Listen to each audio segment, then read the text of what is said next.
Heroine ಅಂತೂ ಸಖತ್ cute ಆಗಿದ್ರು. ಹೀರೋಯಿನ್ ಸಿಕ್ಕಾಪಟ್ಟೆ ಇಷ್ಟ ಆದ ಹಾ ಮೂವಿ ಫುಲ್ ಹೀರೋಯಿನ್ ನೋಡಿರೋದಾ? ಅಷ್ಟೇ.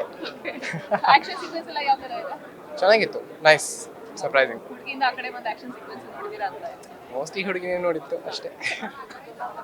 ರೋಣ ಮೂವಿ ಪೊಲಿಟಿಕಲ್ ಬ್ಯಾಕ್ಗ್ರೌಂಡ್ ಇರೋವಂಥ ಒಂದು ಒಳ್ಳೆ ಸ್ಟೋರಿ.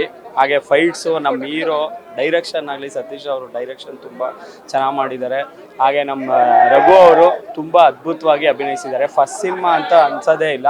ಹಾಗೆ ಹೀರೋಯಿನ್ ಕೂಡ ಅವ್ರದ್ದು ಫಸ್ಟ್ ಸಿನಿಮಾ ಅನ್ಸೋದೇ ಇಲ್ಲ. ತುಂಬ ಚೆನ್ನಾಗಿ ಲೀಲಾಜಲವಾಗಿ ಅಭಿನಯಿಸಿದ್ದಾರೆ. ಸೊ ತುಂಬ ಚೆನ್ನಾಗಿದೆ. 7th ರಿಲೀಸ್ ಆಗ್ತಾ ಇದೆ. ದಯವಿಟ್ಟು ಎಲ್ಲರೂ ಬಂದು ಥಿಯೇಟ್ರಲ್ಲೇ ಈ ಸಿನಿಮಾ ನೋಡಿ ಅಂತ ಕೇಳ್ಕೊತೀನಿ. ನೀವು ನೋಡಿದ್ರ ಸಿನಿಮಾ? ಜಾತ್ರೆ ಸಾಂಗ್ ಇಷ್ಟ ಆಯ್ತಾ? ಅದು ನಾನೇ ಕೊರಿಯೋಗ್ರಾಫ್ ಮಾಡಿರೋದು. Thank you so much. Drona cinema ತುಂಬ ಮುದ್ದಾಗಿ ಬಂದಿದೆ. ಆಲ್ ದ ಬೆಸ್ಟ್ ಹೇಳ್ತೀನಿ.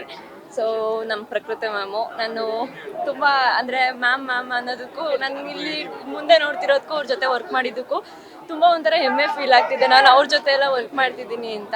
ನಮ್ಮ ಹೀರೋ ಸರ್ ಆಗಿರಲಿ ಮತ್ತು ನಮ್ಮ ಮ್ಯಾಮ್ ಆಗಲಿ, ಅವರಿಬ್ಬರಿಗೂ ಆಲ್ ದ ಬೆಸ್ಟ್ ಹೇಳ್ತೀನಿ. ಮತ್ತು ಆ ಟೀಮ್ಗೂ ಆಲ್ ದ ಬೆಸ್ಟ್ ಹೇಳ್ತೀನಿ.